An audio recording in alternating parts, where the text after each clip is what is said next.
Hey there YouTube, I'm Yukitsu, this is the Yukitsu Times, welcome to my channel, welcome to some Songs of Conquest. So today we're going to be doing a quick guide video to explain something that's going to be important for my future guide videos in this series. And that is map size and how that affects how we're going to be playing the game and how that affects my guides. So if we're playing on a quick map, we're going to be seeing things that are very different from if we're playing on a slow map, and certain strategies and certain units become more or less viable depending on the map size. So if we're playing on sort of the Defeat Thy Neighbor map, this is kind of a medium-long map. You can actually get fairly high level, you can get a fairly decently high amount of stuff in this one. And you're typically going to see this in sort of matches against people who just didn't change it off the default, and they're going to play a little bit more slowly. You're not going to find people rushing as hard in this one, although you can get rushed pretty hard in this one.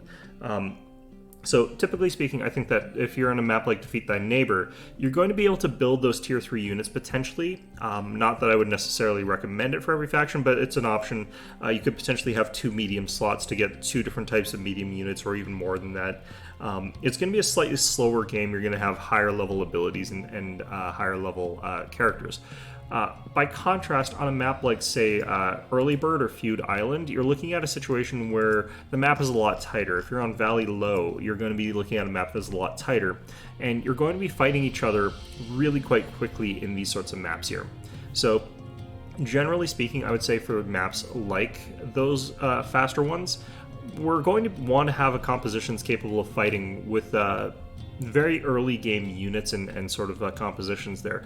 And that doesn't mean that we don't have some variety of strategies. The only things that are really hard shoved out of the meta, in my opinion, for these types of maps are tier 3 units, because by the time you've actually got them added to your primary army, you could literally be in your opponent's base. And your opponent could literally be in your base, and just having one tier 3 unit really is not that good, especially because of how many resources you're pumping into getting access to that building quickly enough. You're looking at a situation where you could have used that to get a lot of lower tier units, and a lot of lower tier units will absolutely run you over even if you have got a single dragon or something like that. So we're going to be taking a look at quick small maps and the sort of meta around those a little bit, and we'll be discussing our guide videos in the context of the shorter maps. We'll talk a little bit about compositions for the larger maps, but I do think that even in those cases it's going to be a little bit harder to sort of determine what players are going to be doing. We're going to be discussing slightly different things in those sorts of videos there. So I'm going to be asking people to refer back to this video when they're talking about what we're going to be doing there. So one thing I want to shout out real quick here, you're going to want to, generally speaking, either start off with your main combatant or with a support type wielder. You're going to go for a support wielder if you can't get a turn 1 expansion, and you're going to go for your main combatant. Well, actually, honestly, you're going to go for like a support one in first turn regardless. It just depends on whether you get them first or second. It really doesn't make a difference. Getting a support one when you are stuck on one base for an extended period of time, like let's say that you're on Feud Island, where you don't get access to a second base quite quickly, those extra resources are going to help you get up to tier 3 faster, which means that that's how you're going to unlock your other wielder. You're probably going to unlock learning and training, which makes it so that you can pass on experience to your new one anyway. So I think that that's the better way to play those types of maps. But if you're on something like Valley Low, where you're capable of expanding very quickly, you're going to be able to go for a support one and your main combat one. So in this case, I'm going to be starting off with Ravenfair. But what we're going to be doing is just showing you the restrictions of the map here and what we generally expect we're going to be able to get and have by a certain period of time here. All right. So this is the map setup here. Our opponent is literally just over here. Their base is around here somewhere. Now, we can't actually pass through here very easily. There's a very tough NPC encounter. You can beat it relatively early on into the game, but I don't think that there's any point to rushing through there. Typically speaking, in Valley Low, you're going to find that people go to the north because you get better drops there. There's extra units that you can just pick up, and that's one of the more powerful things to pick up. By going through the north side, there's better resources, which means that you can expand faster based off those. Whereas to the south, you get gold mines, and those pay off better in the long run, but we're probably not going to be playing this into the long run. So usually speaking, going to the north is going to be our better call. So The most important thing to think about is where this is. This is our first expansion. And some maps, there's just an early expansion right in your starting town. And in some maps, there is not. So we're just going to go ahead and grab up all the resources that we can on turn 1 and the expansion. That expansion, like I said, it unlocks a second wielder. We weren't able to get the second wielder until we got that expansion.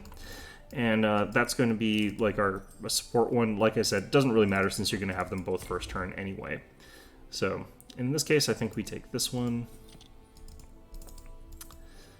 And that's going to be just us running around and grabbing up all those resources. So I'm going to go and build up our base here a little bit and show you guys what exactly it is that we're sort of aiming for in sort of the macro sense here. So let's just go and figure out that. I'll be right back. All right, and we're back. So at this point in time, all we've done is really cleared off our starting cap area and gotten a couple of the encounters killed, and we've also managed to get our stacks consolidated into this one stack here. And at this point in time, what we're looking to do is break out into the north so that we can get access to those resources. We're going to have to get into a bunch of fights doing that, but at this point in time, we're starting to see something very, very important here. Now, to get to the next level of fortress, we need a whopping 4,000 gold, 10 stone, 10 wood. This is a lot of additional resources, and that's why it's unlikely that we're really going to be able to get to that tier 3. We still have 2 small build slots that we can pretty easily put something into, because it's not too expensive to put buildings into those slots. Our expansion here is where things get a little bit interesting. I think it's possible to get a second medium slot building here under certain circumstances. You have to be fairly careful or fairly confident that you've got the correct type of resources to be doing that, though. In this instance, it's actually perfectly viable for us to get knights because we've got access to celestial ore.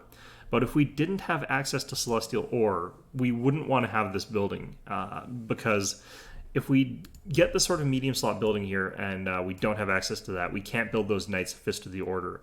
And even then, it's going to be a little bit hard for us to be able to finance all of that, especially because we're also going to have to get an additional peasant hut down here.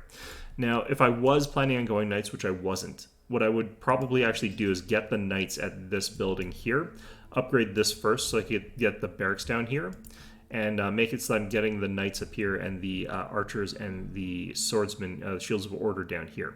But you'll notice all the hoops that I have to jump through to get access to that additional medium slot unit. If we had the desire to go for the Fey Grove, we're looking at a situation where we're trying to get a fairly Glimmerweave extensive building here.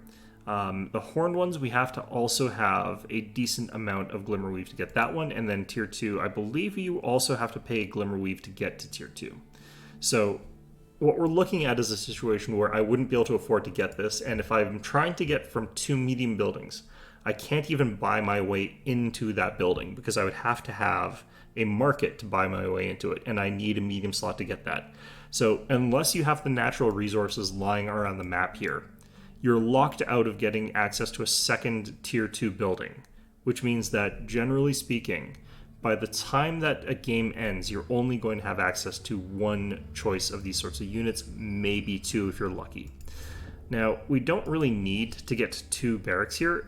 The amount of money that we're getting means that we're never going to be able to really get all of those units there. So we're going to take a look at what our units look like right now. But there's nothing too special to what we have available to us right now, so this isn't really that crazy or anything like that. So during this phase of the game, with the composition that we're sort of going for, we've got just a smattering of tier 1 and tier 2 units there, mostly tier 1s. And these guys in these sorts of numbers are perfectly capable of dishing out quite a lot of damage here. These guys, very, very tough and durable. Even though this is going to suck, I'm still going to go up and punch these guys. Take, not too much damage in return. We can kill this 1 stack of wolves here, no problem. We can kill this big stack of wolves because those sappers are quite strong there, and we can set these guys to ambush. These guys run up, get ambushed, and die. So this is a fairly strong and fairly consistent sort of composition here, made of just those tier 1 and tier 2 units. You don't need to have large numbers or amounts of tier 2 units in sort of any event. So that's sort of what we're looking towards here. So this is basically the reason that we're going to be constrained during these guides to having sort of one of these buildings, maybe a maximum of two. And then we're going to have one or two tier 1 buildings as well. In this particular build order, I get 2 peasant huts, a barracks, and that's our composition. I think it is possible for you to go barracks, peasant hut, Knight Fist of Order if you've got the right buildings, or resources. If you've got the right resources, you could also potentially go barracks and Fairy Grove. I don't think it's really realistically possible for you to go for Fairy Grove, Fists of Order, the Knights, because you're not realistically going to be getting enough of the Celestial Ore and enough Glimmerweave and enough money to be able to build sort of from all of those sorts of buildings there, unless you're sort of not getting any tier 1s. I think there's too much sacrifice being made to sort of get to that. But you could, for example, do the barracks, you could do militia and then troubadours. You could go like double militia and Fist of Order. You could go for something like that. You could go militia, troubadour, Fist of Order. You could go militia, troubadour, fairies. You know, lots of different sort of combinations that we could sort of be doing. And all of those sort of fit that sort of parallel of you can have lots of those tier 1 buildings, and then you can have one tier 2 building. You can maybe stretch to have 2 tier 2 buildings, and then maybe 1 tier 1 building. And yeah, that's sort of the constraints that we're looking at in these small maps here. So I'm just going to show you what things look like in terms of resources by the time we get to about the middle point here. So I'll be right back yet again. Okay, and yeah, so this is what our army looks like when sort of consolidated together. This is what you can kind of expect after sort of last consolidation before you do a real push towards your opponent's base here. And at this point in time, we're at round 14. This is where we would be either clashing here or something like that. Realistically speaking, I don't have an effective way of getting more troops up to these guys because I did just sort of buy them. This is like the last reinforcement. You might even fight before this. If you're being cautious, you probably won't have too few extra units, but I reinforce fairly frequently with our secondary here, so that's sort of how we get this. But yeah, like we've got multiple sort of half-size stacks here and a few that are sort of over. This is actually surprisingly a hard-hitting army. We're level 8 with our wielder, and these are the buildings that we got. As you can see, we haven't really been able to get this leveled up, although we could level up our fortress fairly soon. That's not guaranteed. That's just because we've managed to collect a bunch of like random resources around the map there. I actually also had a couple plus 1,000 gold events, which is really rare to have multiples of those. So don't expect those to be like pulling your ass out of the fire if you're a little bit behind on cash there. So these are all tier 2 units, or upgraded units, except for the minstrels, which we could theoretically upgrade to troubadours, but we really don't care about them in this build. And yeah, like this is generally speaking where you would enter sort of the end game of a small map like this. We'd hit end turn here. We'd use this army to sort of like find out where the enemy is. If our opponent went south, we're at an advantage because we'll be able to grab this extra unit here, or the extra experience points, and that'll put us ahead compared to them. We'll be able to take cunning or something like that. And we would threaten to take the additional sort of like units that are up here. We'd threaten to take the extra experience points that are over here.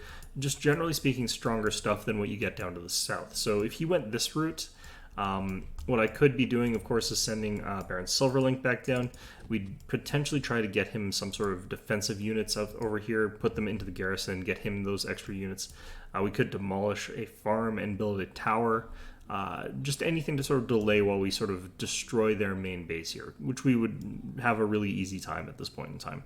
So yeah, that's sort of what a short map is going to look like. You're going to be pushing into their base if you have to by turn 16, but you're probably going to get the decisive fight around turn 14, maybe even a little bit earlier than that, because realistically speaking, your opponent can't really run back into their base too effectively, because that risks giving you this expansion for free as well as all of this stuff up here. So he kind of has to fight you. He'll probably have taken all this stuff. If he hasn't, though, then he's going to be at a bit of a disadvantage. So yeah, that's kind of how this map works. This is how a lot of the faster maps are in terms of how they're designed.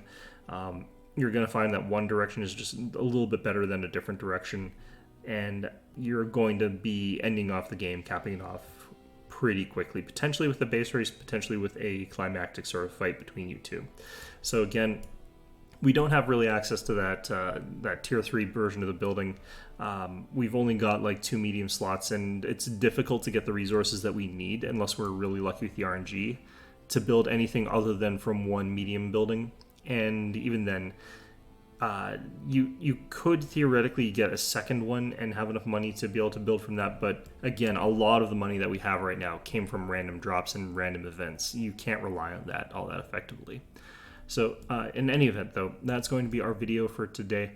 We'll use this as a basis. We'll refer back to it for why we're doing things with our other guide videos, but generally speaking, this is where we can expect to end up as we get into a game. So anyway, hope you found this enjoyable, and of course, as always, hope to see you guys all next time.